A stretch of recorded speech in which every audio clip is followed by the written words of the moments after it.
America అత్యుత్సాహం, America ఎవరినైనా సరే బెదరేసి లొంగ తీసుకోవాలనుకోవడం, చైనాని లొంగ తీసుకోవాలనుకుని తనే చైనాకి లొంగిపోయింది.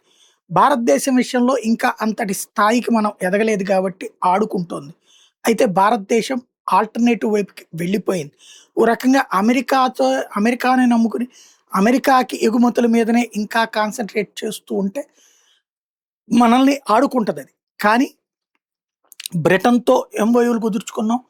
అట్లాగే కెనడాతో కుదుర్చుకున్నాం. యూనియన్‌తో కుదుర్చుకున్నాం.